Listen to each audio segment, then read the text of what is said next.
મારી માં મેલડી આ તારા દીકરામાં હવે સહન શક્તિ પૂરી થઈ ગઈ છે માં.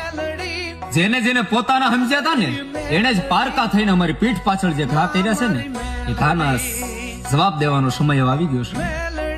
હવે તને બસ ખાલી મારી એટલી પ્રાર્થના કરું છું, એટલી અરજ કરું છું કે જો હું સાચો હોય ને તો મારો સાથ દેજે, બાકી હું ખોટો હોય ને તો 3.5 દી મને આ ધરતીની માથે ન જીવવા દે.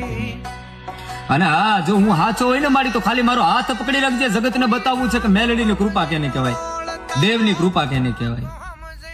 અને મારી એક વાત કરી દઉં છું, જીવતા કે મરતા તારા નામ મથે કોઈ દી કાળો દાગ નહીં લાગવા દઉં. જગત લાખ વાતો કરે, જગત લાખ વાતો બોલે કે આમ છે તેમ છે ફલાણું દીકડું, પણ માં જયારે ખરાખરીનો ખેલ આવશે, એક બાજુ મારી આ હૃદયની માથે કટારી હશે અને એક બાજુ તારી મૂર્તિની માથે કટારી હશે ને ત્યારે એક જ વાત નીકળશે કે આ હૃદયની મેલ પર કટારી ઉતારી દે. મારી મેલડીને મૂર્તિને આંગળી ન સીધું એટલો તારા માથે ભરો હશે. પણ માં જોજો, આ ભરોહો તૂટે નહીં, આ વિશ્વાસ તૂટે નહીં. મારી હું મરી જાય તોય તારા ઋણમાંથી હું નહીં મુક્ત થઈ શકું, કારણ કે આ રંક હતો, આ ભિખારી હતો, આ ભિખારીને તે રાજા બનાવ્યો છે. મારો એક એક કદમ આગળ વધારીને મારું સામ્રાજ્ય બનાવું છું.